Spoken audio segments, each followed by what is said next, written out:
You've probably heard the term AI agent popping up everywhere lately, right? But what does it actually mean? It feels like most of the explanations out there are either way too technical or so simple they don't really tell you anything. So we're going to do this differently.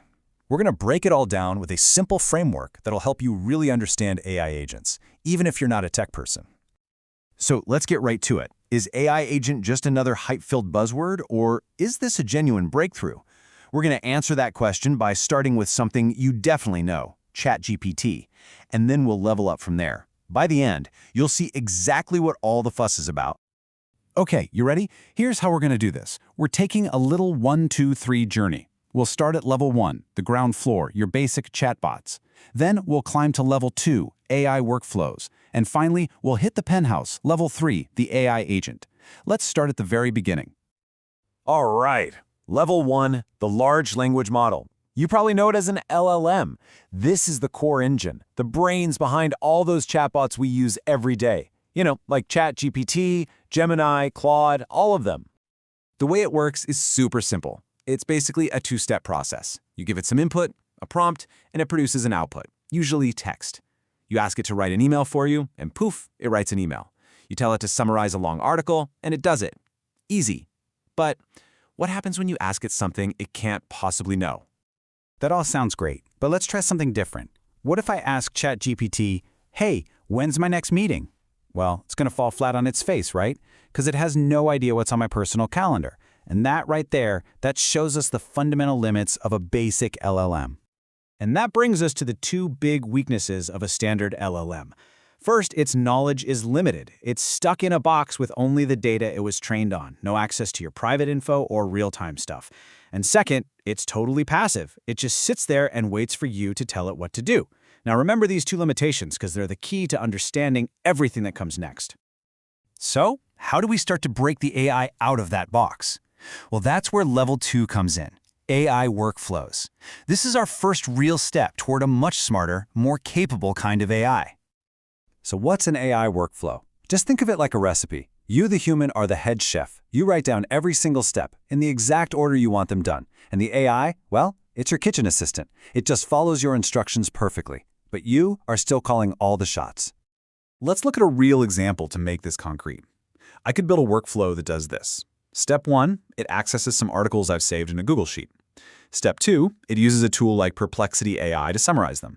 Step 3, it takes those summaries and feeds them into Claude with a very specific prompt that I wrote to draft a social media post.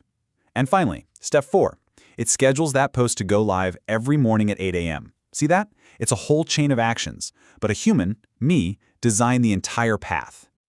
Okay, pro tip time. You might have heard this acronym RAG getting thrown around. It stands for Retrieval Augmented Generation. It sounds incredibly complicated, right? But here's the secret. It's really just a workflow. It's a workflow that's been designed to do one extra step: look up relevant information before it generates an answer. That's all it is. But here is the big but. Here's the catch with workflows. If that social media post my workflow creates just isn't very good, guess who has to fix it? Me. A human has to go back, manually tweak the prompts, maybe change the instructions, and run the whole thing again.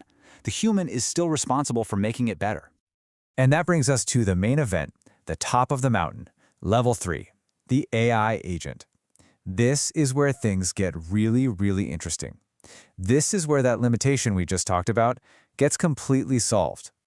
Now, pay close attention, because this is the single most important idea in this entire explainer. The one massive change, the one thing that separates a workflow from an agent, is that the human decision maker is replaced by the LLM. The AI takes over. Look at the side-by-side. With a workflow, the human sets the path. The human makes the decisions. The human iterates. You're the puppet master. With an agent, the LLM determines its own path, makes its own decisions, and iterates all by itself. It cuts the strings. It's a total game changer. So what can an agent actually do? It really comes down to 3 core abilities. First, it can reason. It can actually think strategically about the best way to accomplish a goal you give it. Second, it can act. It can use tools, connect to other apps, access APIs. It can do things in the digital world. And third, and this is huge, it can iterate. It can look at its own work, decide it's not good enough, and then try a different approach, all on its own, without you stepping in. All right, here's another quick pro tip for you. You'll probably see the term React Framework. Again, sounds fancy, but it's really just a mashup of two ideas we just talked about, reason and act. It's a common way to build agents where the AI thinks about what to do, and then it does it. Thinks, then does. Simple as that. So let's wrap this all up. We're just going to hammer home the key difference one last time so it really sinks in. So here it is, the whole story in one simple chart. At level 1, the LLM, and level 2, the workflow, the answer to who's in charge is always the human. But at level 3, the agent, the LLM is in charge. It's making the decisions to achieve a goal that you set.